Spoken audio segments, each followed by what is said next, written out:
नमस्कार दोस्तों, मुनि क्लासेस के यूट्यूब चैनल में आपका स्वागत है। हम लास्ट क्लास में एसआई पढ़ रहे थे। एसआई में हमने calculation of time, calculation of rate, calculation of principal आदि के बारे में चर्चा की थी। आज उससे आगे स्टार्ट कर रहे हैं अपन। कुछ प्रॉब्लम्स की वजह से बीच में क्लासेज नहीं डल पाई, आगे से रेगुलर क्लासेज होगी। तो किसी राशि पर सरल ब्याज मूलधन का 1/25 है। यदि दर व समय बराबर है तो दर याद करना है। क्वेश्चन क्या बोल रहा है दोस्तों, कोई राशि है, वी डोंट नो क्या राशि है, मैंने वो राशि पी मान ली। मूलधन किससे डिनोट करते हैं अपन, पी से। तो मैंने वो राशि पी मान ली है और यहां पे एसआई कितना है, एसआई दे रखा है 1/25 और वो किसका 1/25 है, मूलधन का। तो 1/25 पी, ये क्या हो जाएगा अपना, एसआई हो जाएगा।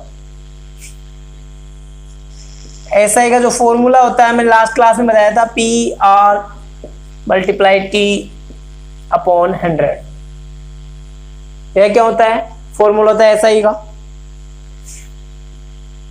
अब यहां पे वो बोल रहा है कि जो एसआई दे रखा है अपने को 1/25 दे रखा है मूलधन का, और मूलधन अपने को पी मान लिया अपन ने, तो अपने को रेट याद करनी है। और यहाँ पे दर और समय बराबर है, तो 1/25 क्या है अपना, ऐसा ही है, P into R into T upon 100। इसी तरीके से निकालेंगे, ये अपना इंटरेस्ट है और इंटरेस्ट निकालने का ये फॉर्मूला हो जाता है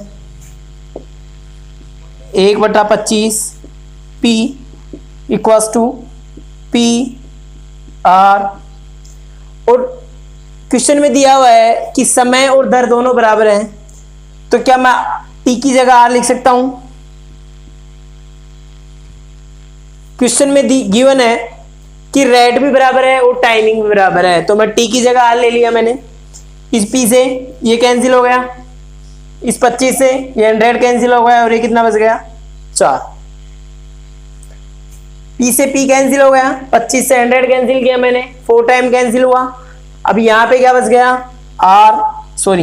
इधर क्या बच गया 1 और इधर क्या बच जाता है r² अपॉन 4।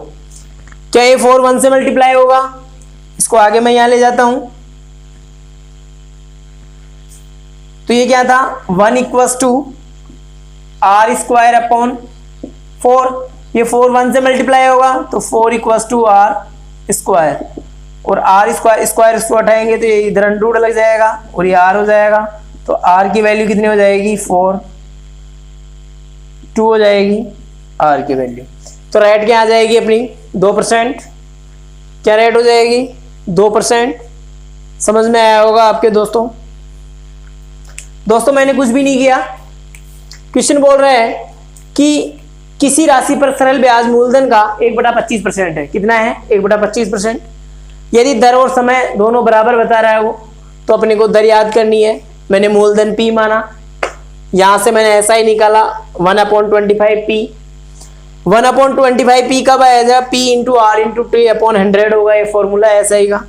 यहां से वो क्वेश्चन में बोल रहा है आर एंड टी बराबर है, तो मैंने टी की जगह आर नोट कर लिया। यहाँ पे अगर वो टाइमिंग पूछता तो मैं आर की जगह टी कर लेता। तो यहाँ से मैंने कैंसिल करके और लास्ट में अपना आ गया r² अपॉन 4। और जब 4 को रूट स्क्वायर करते हैं तो क्या आ जाएगा 2। तो r की वैल्यू क्या आ जाएगी फाइनली, 2%। ये तो हो गया अपना जिस तरीके से मेथड से क्वेश्चन करते हैं वो मेथड। यदि मैं इसी को ट्रिक के माध्यम से करना चाहूं या सीधा डायरेक्ट करना चाहूं, इतनी लाइंस में खराब नहीं करना चाहता कंपटीशन के अंदर, तो मैं क्या करूंगा, कितना अपना एसआई 1/25 कितना है, 1/25। जितना भी अपना एसआई दे रखा है मूलधन का, जितना भी मान रहे हैं अपन, जैसे क्वेश्चन में दे रखा है किसी राशि पर सरल ब्याज मूलधन का 1/25 है। कितना है, 1/25। उसके मल्टीप्लाई में 100 करो। क्या करेंगे, उसके मल्टीप्लाई में 100 करेंगे, इसको कैंसिल करेंगे 25 को, तो ये कितना आएगा 4 कंसेप्ट वही फॉलो होगा, यहाँ दर और समय दोनों बराबर हैं तो टी टाइमिंग ले लेंगे, रेट आर ले लेंगे, टी इंटू आर कितना है 4, और टी की जगह मैं क्या ले लूंगा वापस आर, ये भी आर और ये हो जाएगा 4, तो 2:2 equals to R into R, तो आर की वैल्यू कितनी हो जाएगी 2%। कितनी हो जाएगी 2%। तो क्या हुआ दोस्तों, क्या हो रहा है दोस्तों, जितना भी अपने मूलधन का हिस्सा दे रखा है अपने को 1/25, उसके आगे मैंने क्या किया मल्टीप्लाई बाय 100 कर दिया और ये सीधा सॉल्यूशन आ गया। नोट डाउन कर लीजिए।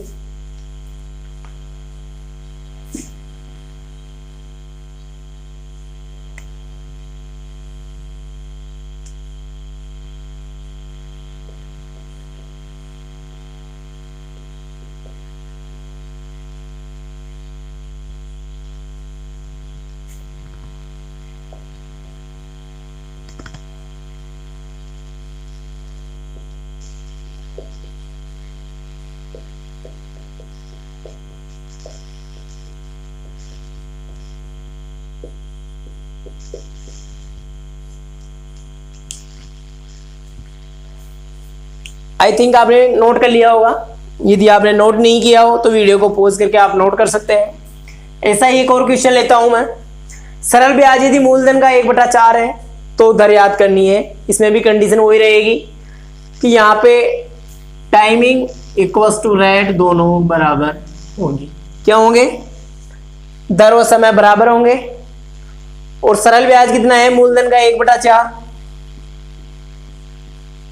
कितना है 1/4 मल्टीप्लाई बाय क्या करेंगे 100, कितना आ जाएगा कैंसिल करेंगे 25, तो आर स्क्वायर इक्वल्स टू 25, तो आर की वैल्यू कितनी हो जाएगी 5। ये अपन डायरेक्ट सॉल्यूशन हो गया। तो ऐसा कोई भी क्वेश्चन आता है अपने पास जिसमें अपने को क्वेश्चन दे रखा है कि किसी राशि पर सरल ब्याज मूलधन का 1/25 है और कुछ वैल्यू दे रखी है, वहां पे अपन 100 मल्टीप्लाई करेंगे, कैंसिल करेंगे और आर स्क्वायर करके वैल्यू निकाल लेंगे। नोट डाउन कर लीजिए।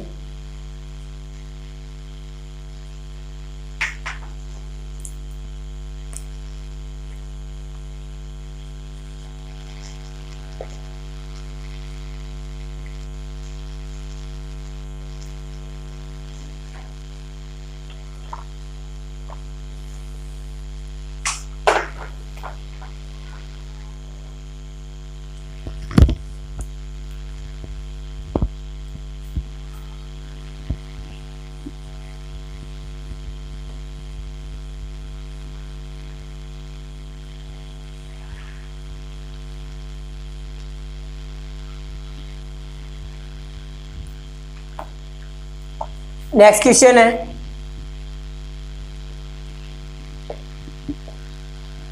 कोई राशि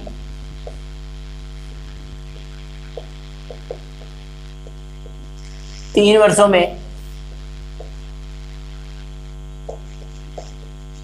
1500 हो जाती है, वह 5 वर्षों में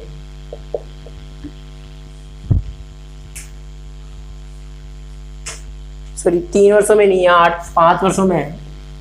5 वर्षों में 1500 हो जाती है, वह 8 वर्षों में 1680 हो जाती है, तो वह मूलधन याद करो।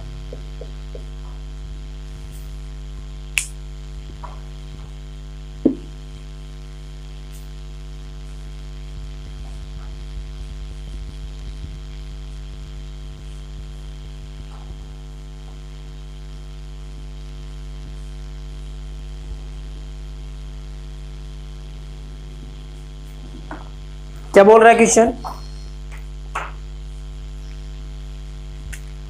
कोई राशि है, राशि अपन मान लेते हैं P,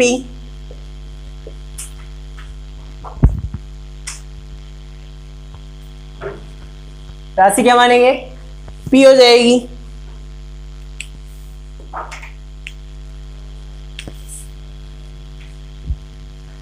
5 वर्षों में कितनी हो रही है 1500, जबकि 8 वर्षों में कितनी हो रही है 1680।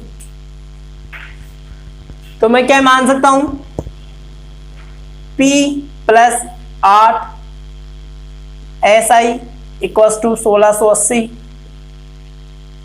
P plus 5 SI equals to 1500। क्या हो जाएगा P प्लस 8 SI, 8 SI का मतलब समझ गए होंगे आप, 8 वर्षों में 1680 रुपए हो रहे हैं, जबकि 5 वर्षों में कितना हो रहा है 1500 रुपए। तो P मूलधन अपना, मूलधन में 8 वर्षों का अपन ने SI जोड़ा 1680 रुपए हो जाते हैं। उसी प्रकार P मूलधन है, उसमें 5 वर्षों का SI जोड़ते हैं तो 1500 हो जाता है। यहाँ ये माइनस, यहाँ ये माइनस और यहाँ ये माइनस, P से P कैंसिल हो जाएगा, यहाँ क्या रह जाएगा 3 SI इक्वल्स टू 180। क्या रह जाता है 3 SI इक्वल्स टू 180। तो SI की वैल्यू कितनी हो जाएगी, एक साल की वैल्यू 180/3, तो कितना हो जाएगा 60 रुपए। क्या हो जाता है 60 रुपए वैल्यू आ जाती है अपनी। 60 रुपए किसकी वैल्यू आ रही है अपनी SI1। एक साल का ब्याज कितना हो जाता है 60 रुपए। अब क्वेश्चन बोल रहा है कोई राशि 5 वर्षों में 1500 हो जाती है। क्यों हो रही है, कोई राशि 5 वर्षों में 1500 हो रही है। और इतना मैंने फर्स्ट क्लास में आपको बताया था कि किसी भी साल का जो SI होता है वो समान होता है, SI कभी चेंज नहीं होता है। फर्स्ट साल में जो SI होगा सेकंड साल में भी वही होगा, थर्ड साल में भी वही होगा, फोर्थ में भी वही होगा और फिफ्थ में भी वही होगा। तो क्या फर्स्ट साल में 60 है, सेकंड में भी 60 होंगे, थर्ड में भी 60, फोर्थ में भी 60 एंड फिफ्थ में भी 60। तो क्या मैं 60 को 5 से मल्टीप्लाई कर सकता हूं, कितना हो जाएगा 300। तो 1500 रुपए कोई राशि 5 वर्षों में हो रही है, इट मीन 300 रुपए उसमें ब्याज है, ऐसा ही है।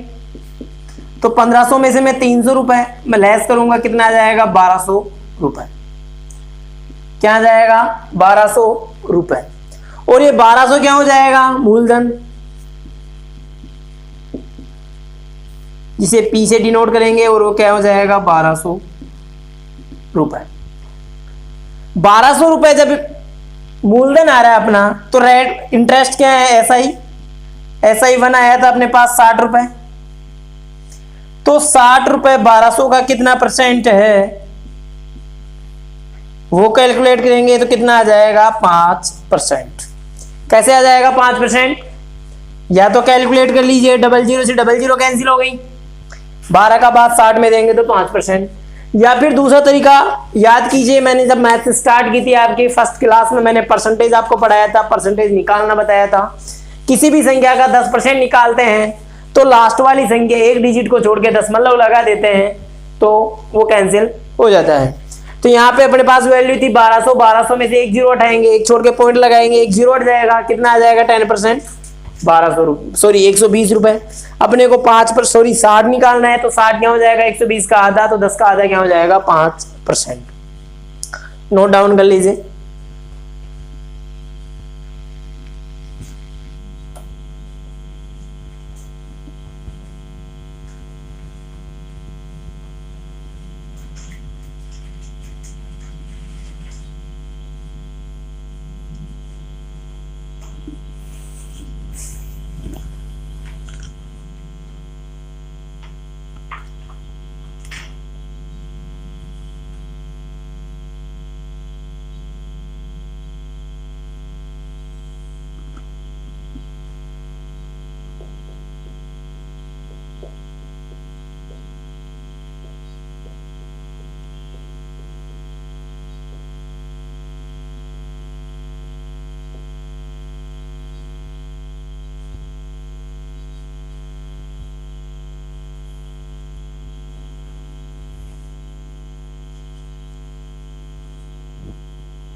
एक बार वापस रिवीजन करवा देता हूं मैं इसका आपको। क्वेश्चन बोल रहा है कोई राशि 5 वर्षों में 1500 हो जाती है, जबकि 8 वर्षों में 1680 रुपए हो जाती है, तो दर और मूलधन याद करना आपने को। तो दोस्तों मैंने P मूलधन लिया था।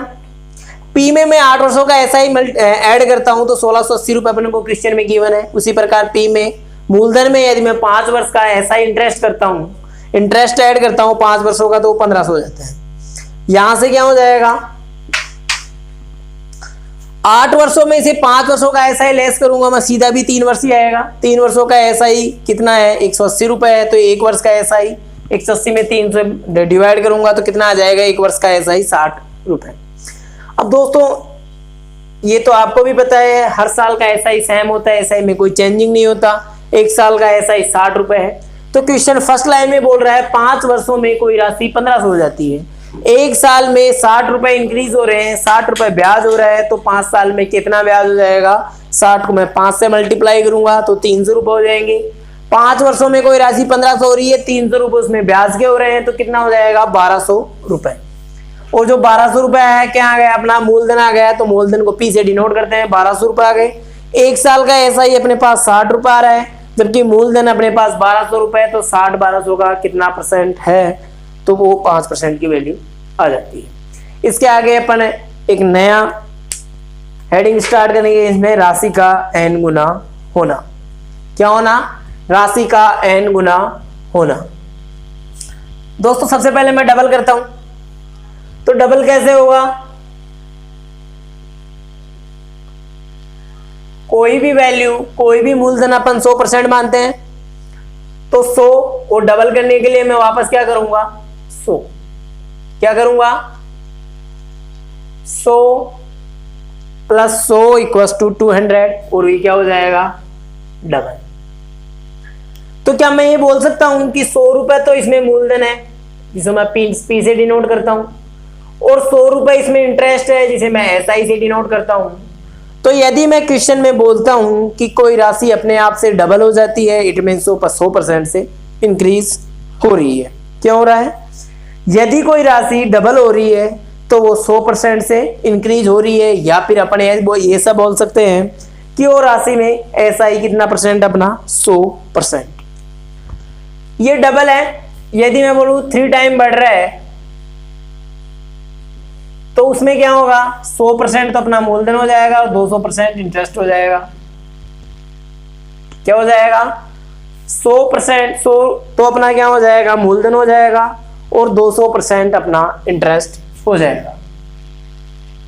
अगर मैं 4 टाइम बोलता हूं तो क्या हो जाएगा, 100 प्लस 300। यदि मैं 5 टाइम बोलता हूं तो क्या हो जाएगा, 100 प्लस 400। यदि मैं 9 टाइम बोलता हूं तो वो क्या हो जाएगा, 100 प्लस 800%। तो क्या अपन कैलकुलेशन लगा सकते हैं कि जितना मैं गुना कर रहा हूं, 8 गुना, 10 गुना, 20 गुना, 50 गुना, 100 गुना, 90 गुना, उससे एक कम करके अपना ऐसा ही बन रहा है। तो क्या मैं इसको ऐसा लिख सकता हूं, n time equals to n minus 1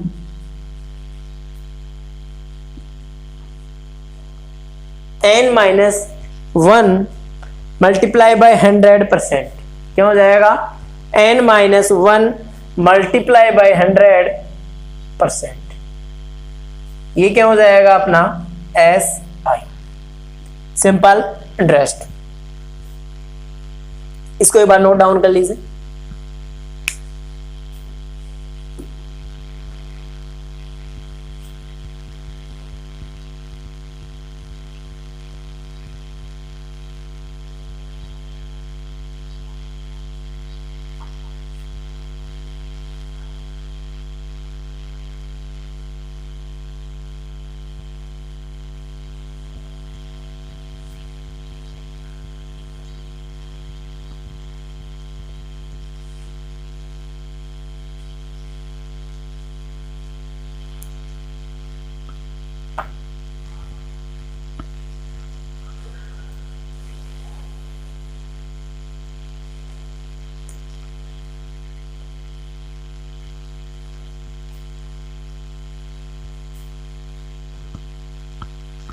note down कर लिया होगा आपने।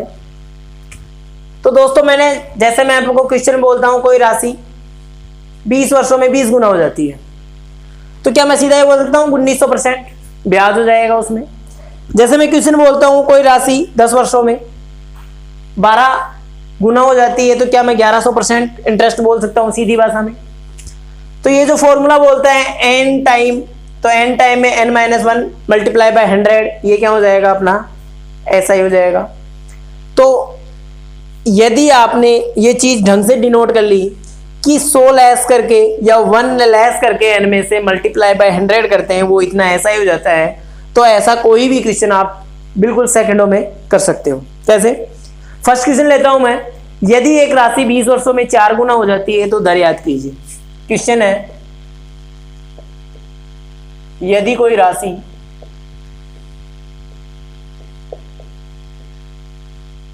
यदि कोई राशि 20 वर्षों में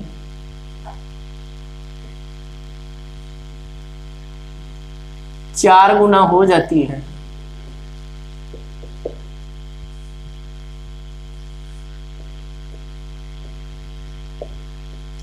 तो दर याद करो।